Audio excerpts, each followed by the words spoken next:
Bonjour à tous et à toutes et bienvenue à un nouveau épisode de Débris sans filet. Vous êtes de retour ici avec Titouan Chiant et seulement moi, car Jocelyn Breton il est en vacances. Mais le foot n'a pas pris ses vacances car les quarts de finale de la LDC ont enfin débuté après tant d'attentes. Et croyez-moi que le spectacle il est présent, mais de partout. Franchement de partout. Surtout avec nos Français, le Paris Saint-Germain, qui eux ont affronté Liverpool au Parc des Princes et qui ont remporté cette victoire sans aucun débat. Franchement, pour moi, le 2-0 du Paris Saint-Germain avec le but de Désiré Doué sur une balle contrée mais qui rentre quand même, et de Kvaratskhelia sur son but un peu tout seul, on va dire. Mais franchement, le 2-0, il est fortement mérité. Pour moi, c'est la rencontre qui est déjà pliée. Déjà plié avant le match retour. Franchement, malgré le fait que Liverpool soit à domicile, qu'ils ont la rage, ouais, leur rage qu'ils étaient censés avoir ce match-là, il était franchement pas là. Par exemple, 75% de possession pour le Paris Saint-Germain. Franchement, c'est juste énorme ça. Franchement, on se rend pas compte, mais sur le moment, on aurait cru que c'était 95-5. Franchement, Liverpool, ils n'arrivaient pas à faire une occasion. Ils n'ont pas fait une frappe cadrée. C'est n'importe quoi. C'est franchement n'importe quoi. En tout cas, le Paris Saint-Germain, ils sont franchement imbattables. S'ils jouent comme ça en Ligue 1, il y a 21 points d'écart entre eux et le premier. Franchement, c'est une folie à quel point Luis Enrique, il a pu limite changer le football encore une fois. On l'a vu l'année dernière où il emploie un nouveau système de pressing qui marche super bien au point où il remporte la Ligue des Champions. La saison suivante, plein de clubs utilisent les mêmes tactiques car ils étaient tellement puissants qu'on s'est dit, oh, ils sont imbattables. Du coup, Luis Enrique, pendant toute une demi-saison, semi-saison là, il essaye de la réutiliser ou de la développer. Ça marche pas très bien. On l'a vu en Ligue 1, on l'a vu en LDC. C'est pas la meilleure chose. Et comme la saison dernière, maintenant qu'on est dans la phase finale limite de la saison, hop, il met tous ses tactiques qui sont sûres de marcher, ou en tout cas qu'il a pu inventer. Là, on a vu offensivement, oh là là, ce qu'il a employé, c'était une folie. Genre, les montées de balles, ils étaient tellement fluides, tellement travaillés. C'est un truc qui s'invente pas, ça, qui s'improvise pas.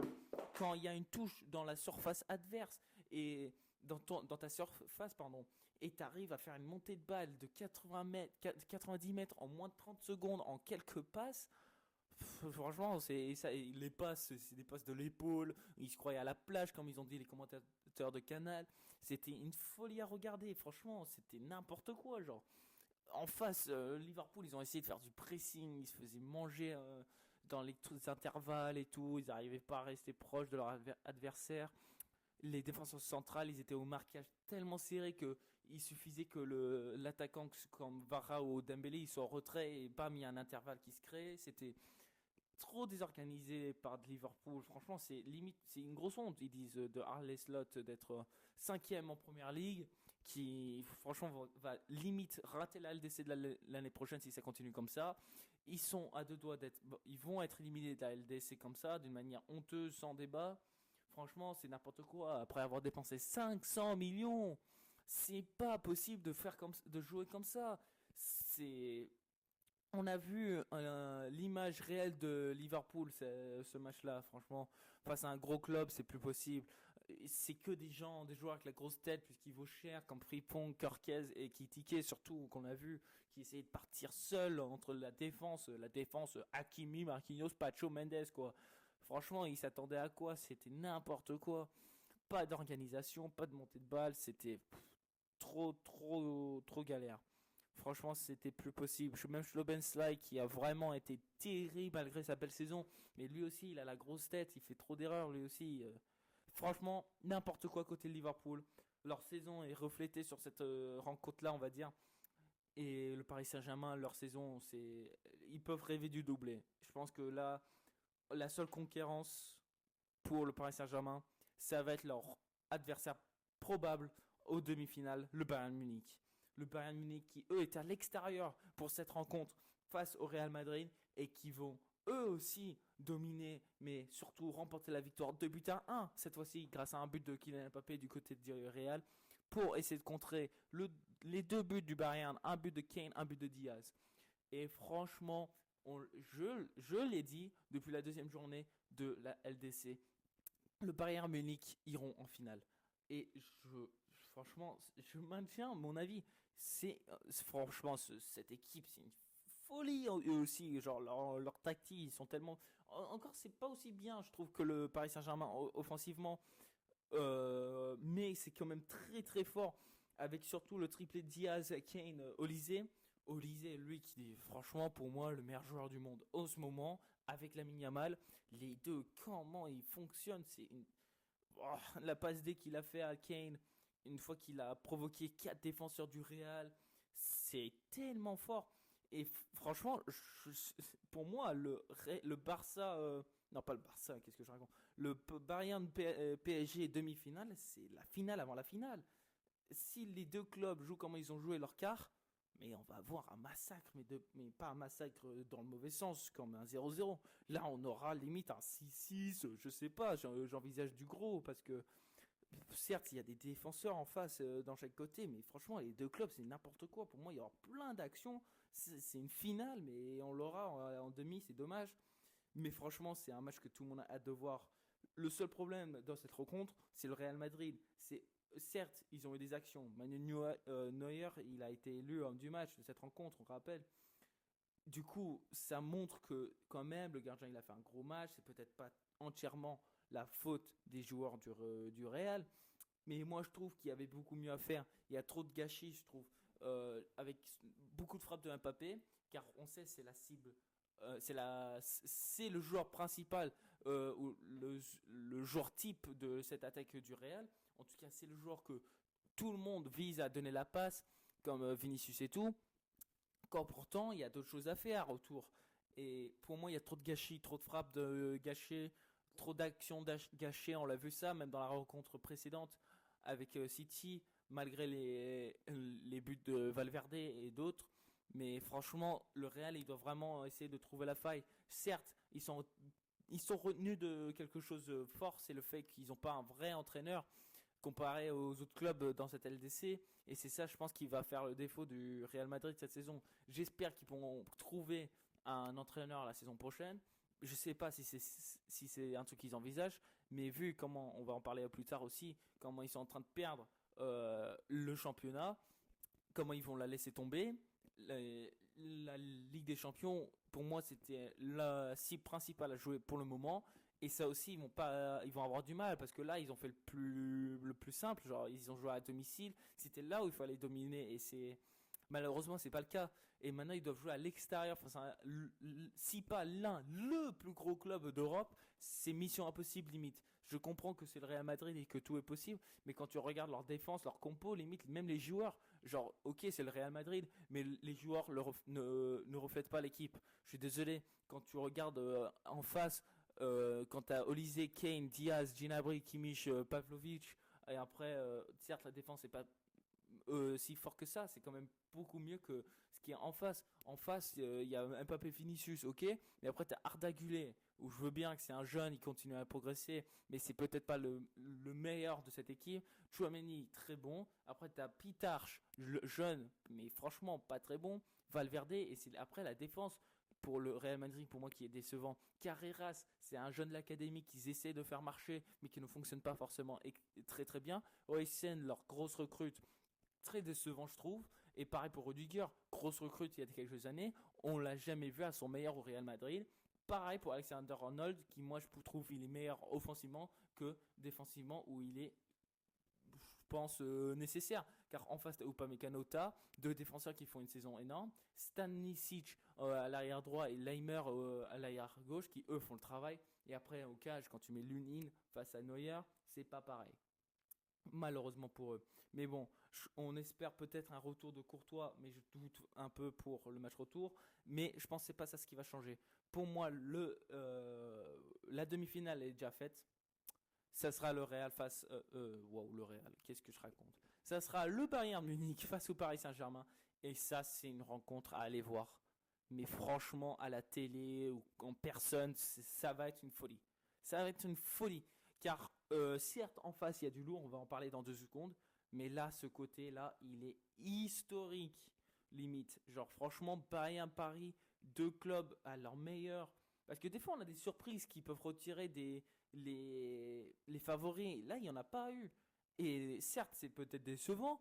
Pour moi, je trouve que c'est le contraire. Là, on aura vraiment une finale méritée pour l'un de ces deux clubs.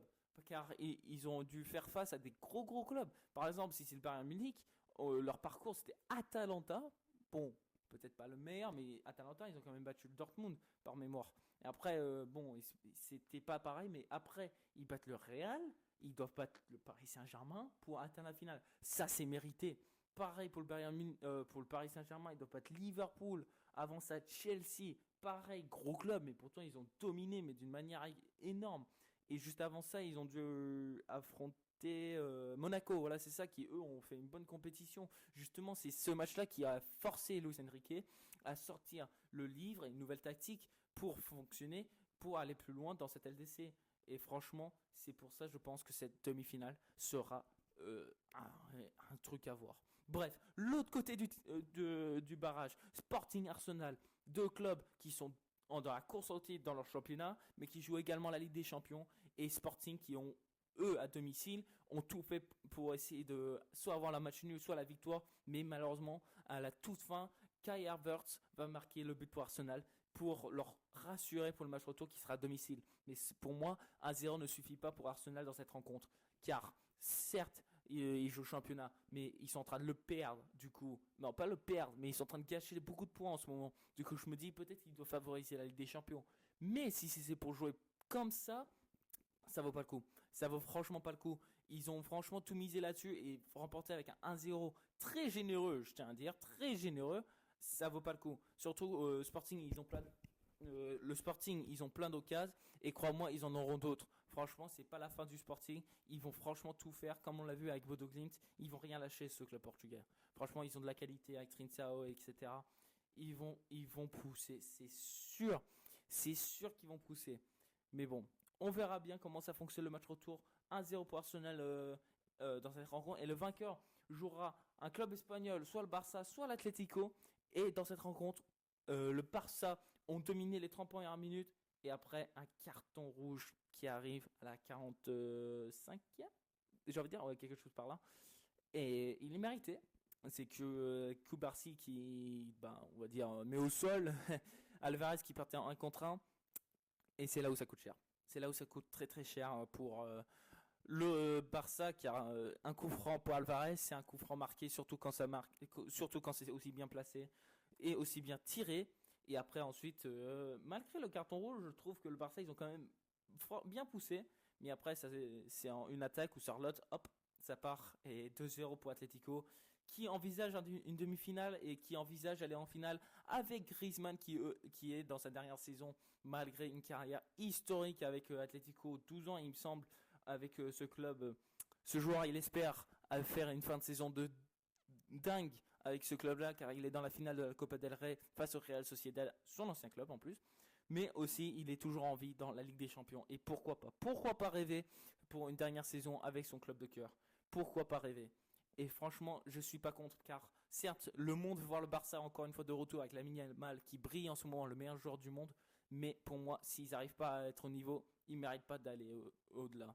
Car certes, ils dominent, mais si c'est pour rien faire, ça sert à rien. Tu peux dire que ouais, l'équipe adverse, il joue à 8 derrière, 9 derrière, ok, fais pareil. Ou je sais pas, c'est le foot. Ça arrive qu'une équipe mise tout sur le 0-0 ou sur un match nul, car ce match-là, c'était le Barça à domicile en plus. C'est franchement dommage, très dommage. Mais bon, on verra comment ça se poursuit. Beaucoup de gens espèrent une remontada de fou du Barça. On l'a déjà vu dans le passé, on le sait.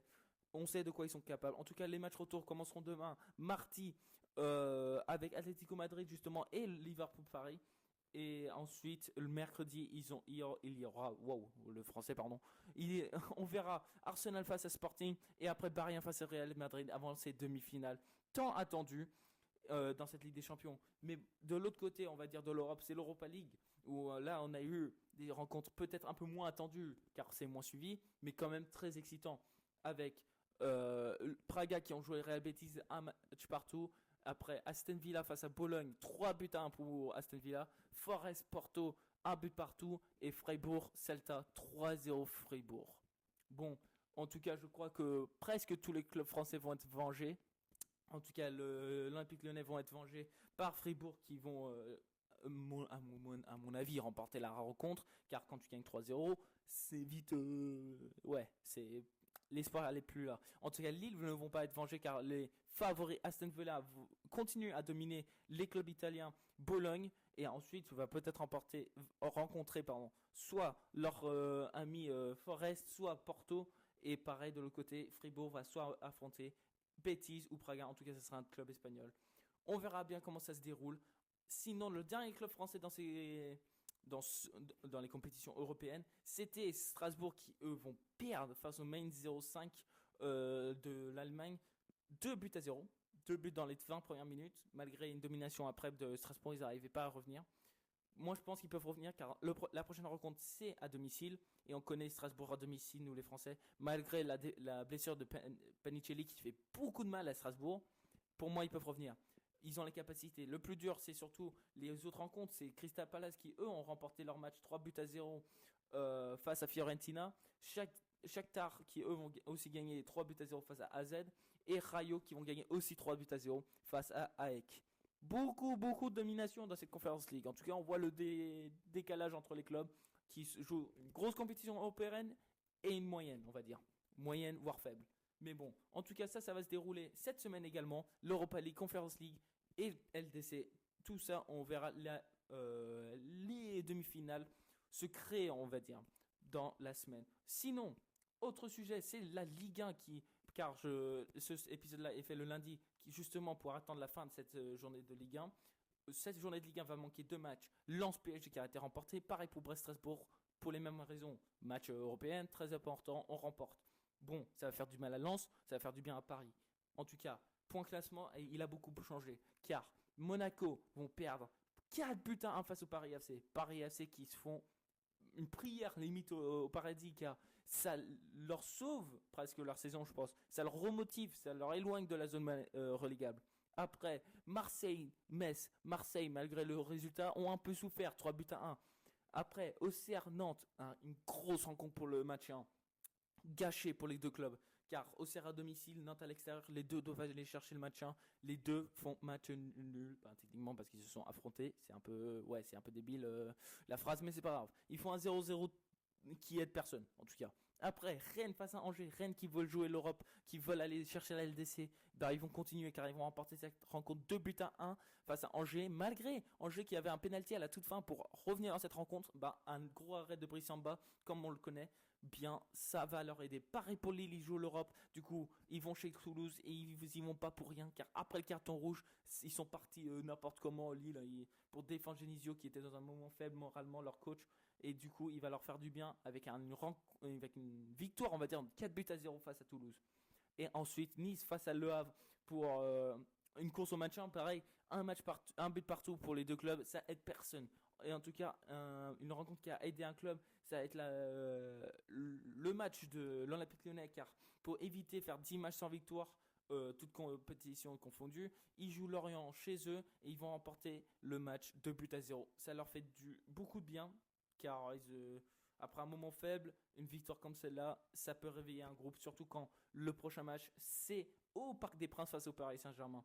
En tout cas, point classement, Paris, Lens, Brest, Strasbourg, ils ont tous un match de retard. Mais sinon, c'est premier Paris, deuxième Lens. Après, il y a un petit écart de points, à peu près 6 points d'écart, mais un match de retard, comme on l'a dit.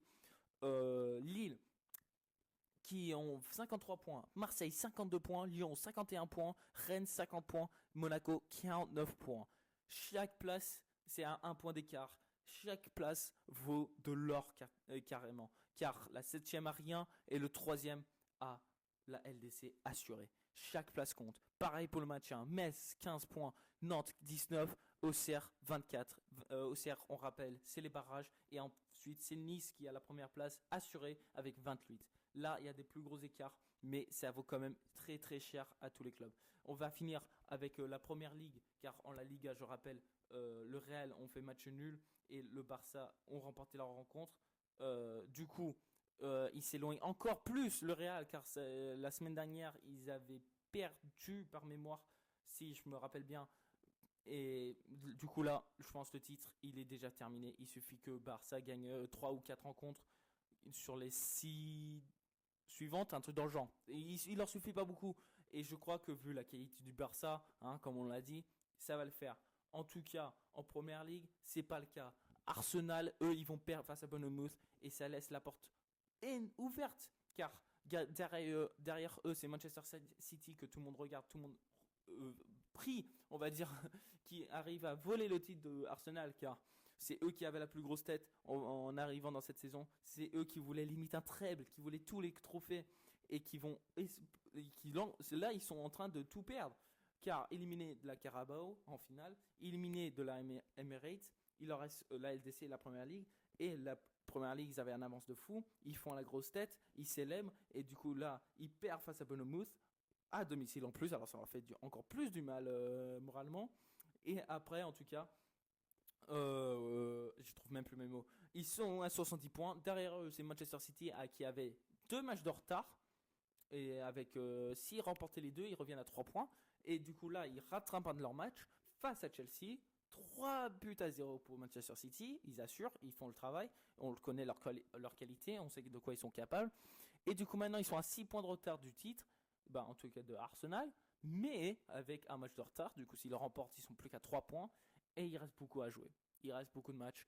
Il reste énormément de matchs. Et la prochaine rencontre, la 33e journée, c'est Manchester City-Arsenal.